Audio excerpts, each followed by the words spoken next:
Hello hello hello dear students, आप सभी का स्वागत है मेरे इस यूट्यूब चैनल साइंस इंटरेस्टिंग है। मैं श्रेयांश जैन आप सभी के लिए लेकर आया हूँ मैथ का एक धमाकेदार topic. If you are studying in 6th 7th 8th class, this topic is very useful for you. Very very welcome in this YouTube channel यो। तो if you are studying in 6th 7th 8th class, you know, you understand, you able to understand this figure is circle। ये एक circle की figure हमें दी हुई है। If you did not know what figure is this, ये किसकी figure है, तो you are also interesting in फिर 4th 5th क्लास।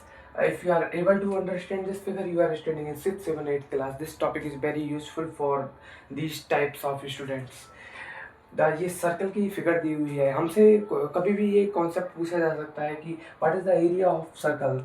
सर्कल का जो एरिया होता है वो पाई आर स्क्वायर होता है, आप याद कर लीजिए कतई। इसका हमसे एरिया पूछ लिया जाए तो हम क्या आंसर देंगे, पाई आर स्क्वायर।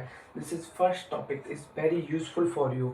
यदि हमसे पूछा जाए वृत्त की परिधि, परिधि बोले तो ये जो चारों तरफ की वृत्त की बाउंड्री होती है इसे हम परिधि बोलते हैं। यदि हमसे परिधि पूछ ली जाए तो हम आंसर देंगे 2 पाई आर इज द परिधि ऑफ द वृत्त। सेकेंड टॉपिक हो गया, इसको हम फाइंड आउट कर सकते हैं what is r in this figure. अपन आर को समझते हैं। यदि मैं सर्कल की बात करूँ तो सर्कल के एक पॉइंट से दूसरे पॉइंट को जो रेखा मिलाती है, the condition applies here that this Rekha through with into the centre of this circle. इस वृत्त के केंद्र से होकर जो लाइन गुजरेगी उसे हम व्यास कहते हैं। और यदि हम इस व्यास का आधा कर दें, व्यास का आधा कर दे तो वो त्रिज्या आर कहलाती है। अर्थात ये जो व्यास है वो 2r है और इसकी त्रिज्या r है। यदि हम व्यास का आधा कर दे तो हम त्रिज्या को प्राप्त करेंगे। उसी त्रिज्या को यदि हम इस फॉर्मूले में लिख दें तो हम एरिया और परिधि दोनों को प्राप्त कर सकते हैं। The common doubt present in this situation is कि what is pi. Pi is the national ratio. ये एक राष्ट्रीय रेशो है। रेशो बोले तो अनुपात है। व्हाट इज पाई, पाई की वैल्यू होती है 22/7। This is constant value. या हम इसकी एग्जैक्ट वैल्यू की बात करें तो वो 1.4 डॉट डॉट डॉट आगे तक भी जाती है। हम एग्जैक्ट वैल्यू बता नहीं सकते इसकी। ये एक इरेशनल नंबर है, अपरिमेय संख्या है।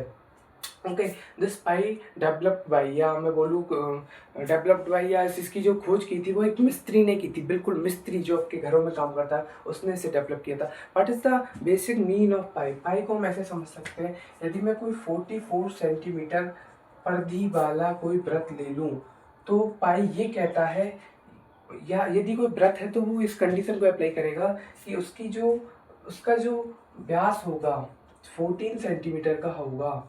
अर्थात यदि मैं परिधि और व्यास का अनुपात लूँ वो ऑलवेज कांस्टेंट रहेगा। यही व्यास की परिभाषा है कि परिधि और व्यास का अनुपात यदि पाई आ रहा है तो वो एक वृत्त है, वृत्त। यदि मैं इसका अनुपात लूँ तो पाई आएगा कैसे, 44/14 is 22/7। This is like as pi.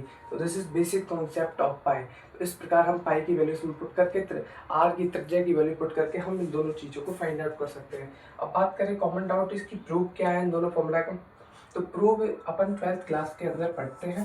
12th class में आओगे जब पढ़ोगे, by the use of integration, integration के यूज से हम इन दोनों फॉर्मूला को ट्रैक कर सकते हैं। ओके स्टूडेंट्स, तो ये पाई की वैल्यू हो गई।